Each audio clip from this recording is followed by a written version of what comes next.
How can the government address market failure in the industries of healthcare and health insurance? Hi everyone, in this video, we will be addressing that issue. But first, here's an overview of our presentation. We will go through market failure in the healthcare and health insurance industry. Subsequently, we will recommend some of the solutions governments can implement to solve said market failures. In particular, subsidies, education, and legislation. Ready? Let's go! Hi Hongshen, here are the fees for your medical bills. Thank you.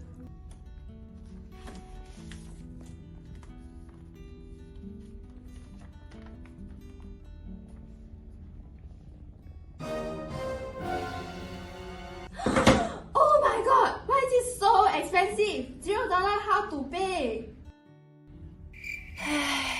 Next time I don't want to seek healthcare services anymore. This is an example of how market failure in healthcare looks like. But what exactly is market failure? Market failure occurs when there is an inefficient distribution of goods and services in the free market.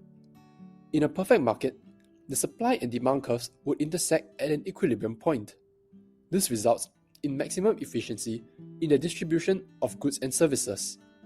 However, when this equilibrium point is not reached, deadweight loss occurs. Deadweight loss is a shortfall compared to the ideal case where there is a maximum sum of consumer surplus and producer surplus. Now, you may be wondering what causes market failure in the healthcare industry. Well, one of the factors is imperfect information. Before I explain in detail what imperfect information is, let's watch an example of how imperfect information can look like in our daily lives. Hey, Javen, want to eat some nuggets? Wow, you everyday eat nuggets, a bit unhealthy, yeah? Prof, every time during lesson also eat. We also watch him eat. No issue one nah. But he eat once a week. This is the 7th day in a row that you eat nugget. It's okay.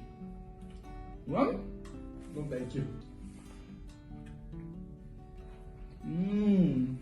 3 hours later.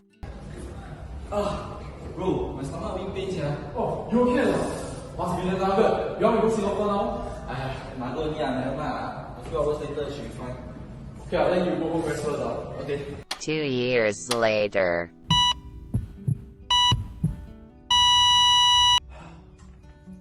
Mr. Hui Wen, time of death 7:32, Wednesday 8 March, cause of death, too many nuggets.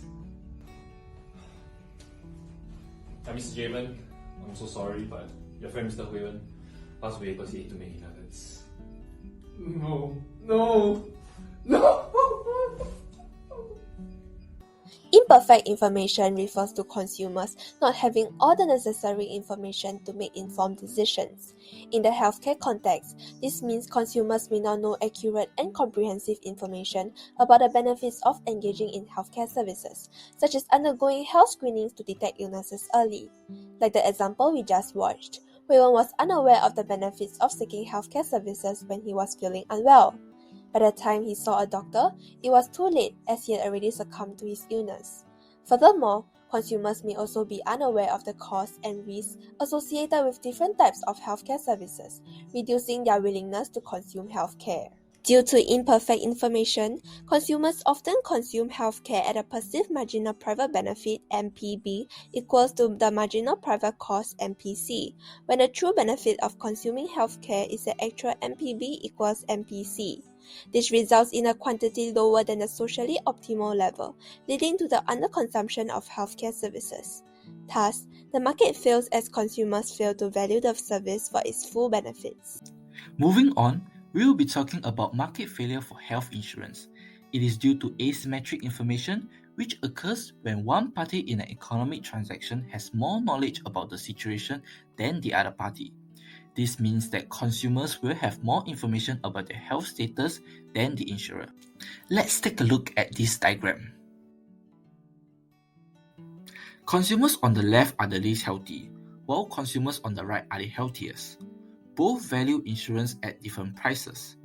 This lack of information causes insurance companies to charge consumers the average market price, which may be too expensive for relatively healthy consumers who do not expect to need extensive healthcare services. Consequently, insurance companies lose these consumers who value their expected benefit lower than the average market price. In response, insurance companies increase their price to offset these losses. However, this price increase results in adverse selection, which is the phenomenon of only higher risk consumers remaining in the market.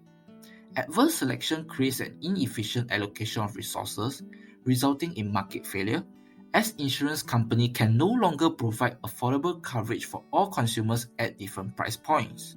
Next, we will be talking about moral hazards. It occurs when two parties with asymmetric information make an agreement, and one party changes their behavior as a result. In simpler terms, consumers are aware that insurer will pay for their mistakes. Let's watch a short skit on moral hazards.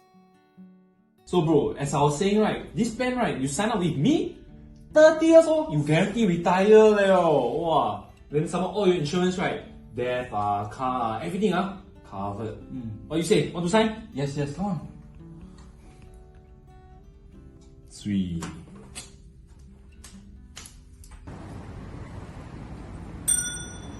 Hey Jalen, where are you? Hello? Oh, I'm going for my run soon. Wow, you cycle never wear helmet lah? Just sign insurance with FA Kalen so I'm covered. Don't you worry. Oh, okay. Okay, see you soon. Hey, Bye. see you. Bye-bye.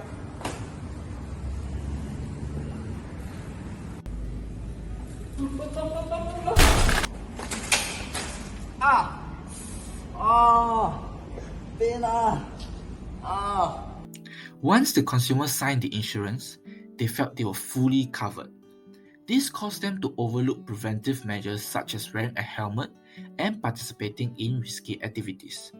As a result, insurance companies will raise prices to cover losses from high healthcare claims, and only higher risk consumers will continue to purchase insurance.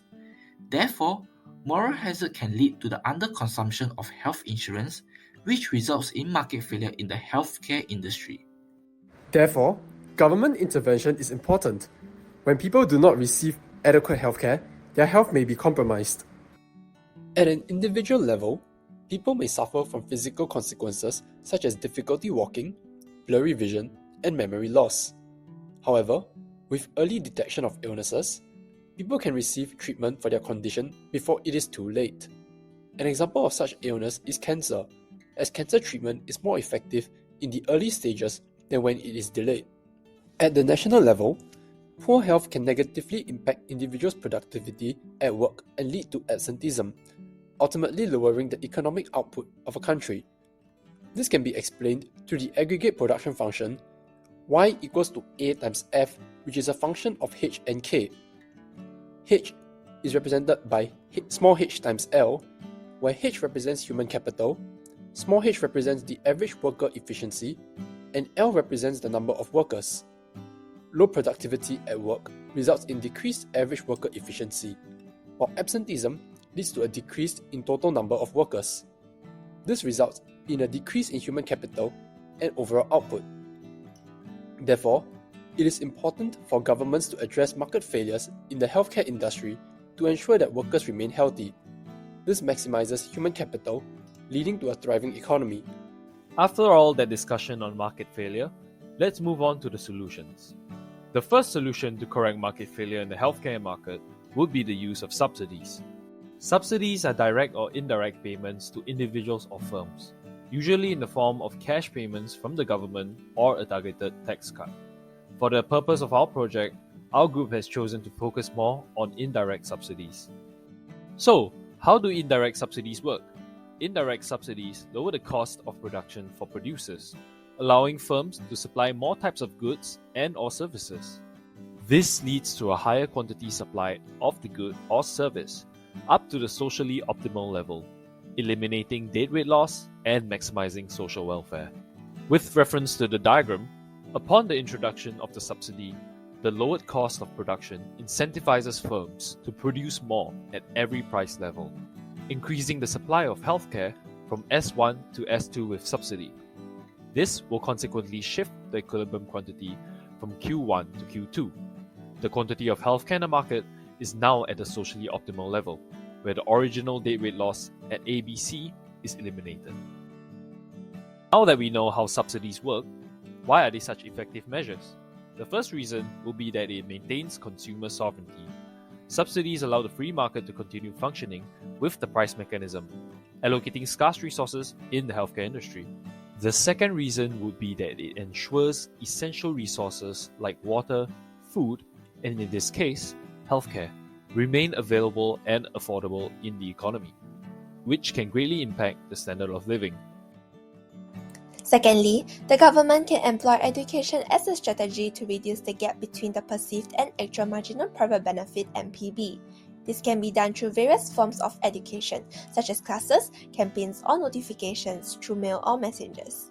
By providing information on the true benefits of healthcare and healthcare insurance to uninformed citizens, the demand for healthcare services and insurance will increase, resulting in a rightward shift of the demand curve. As a result, individuals will begin to consume at the actual MPB instead of the perceived MPB, eliminating the deadweight loss created at the intersection of perceived MPB and the supply curve. In the case of Singapore, with its robust education system and close-knit communities, education is an incredibly efficient and viable solution for addressing the market failure caused by underconsumption of healthcare and healthcare insurance. This is because a vast majority of Singaporeans have received a world-class education, enabling them to comprehend the information disseminated by the government. Moreover, Singapore is a small yet densely populated city-state, allowing information to reach a wider audience and thereby increasing the effectiveness of education. Therefore, education serves as an effective intervention to promote higher utilization of healthcare services and insurance among citizens. The third solution is implementing legislation. The government can mandate basic health insurance through legislation. This approach may be seen as a form of paternalism because the government decides that people must have health insurance coverage. In Singapore, MediShield Life is a compulsory insurance plan provided to all citizens. According to the Ministry of Health, MediShield Life is a basic health insurance plan that protects all Singapore citizens and permanent residents against large hospital bills for life, regardless of age or health conditions. This policy ensures that all citizens have access to healthcare regardless of their health status. This government intervention increases the supply of health insurance in the industry and eventually lower the price, making it more affordable for lower income individuals. Between 2016 and 2019, the number of claims made by Singaporeans increased by 30%. However, this solution is not sustainable as it is non-profitable. The government must balance affordability and pricing to ensure the long-term effectiveness of these solutions. The last solution we suggested is passing regulations that correct market failure caused by moral hazard. Such regulations can require insurance companies to provide health insurance plans with a deductible, co-insurance, or co-pay. A deductible is an amount that patients pay before the insurance company shares the cost of the medical services, while co-insurance is a percentage that patients pay after satisfying the deductible. A co-pay is a fixed rate patients pay for any medical services. These types of regulations increase individuals' accountability for their health, which can reduce the likelihood of them engaging in risky behavior that may result in high medical expenses. Thus, the implementation of such regulations can be an effective solution to prevent market failure resulting from moral hazard. Now, to wrap things up, I hope that you have learned a valuable lesson today to stop eating chicken nuggets. Just kidding, I'm making a joke but nobody laughed. On a real note, healthcare and health insurance play a crucial role in enhancing the standard of living and the economy. Therefore, it is prudent for governments to intervene and correct market failures when they occur. While eliminating market failure completely may seem unrealistic, well-designed interventions can substantially reduce its extent. Additionally, governments should tailor solutions to their specific economy and implement appropriate measures to address the relevant sources of market failure. By doing so, governments can improve the accessibility and affordability of healthcare services for all citizens, ultimately resulting in a healthier and more efficient society. With that, we have come to the end of the presentation. Thank you for your attention. Created using Powtoon.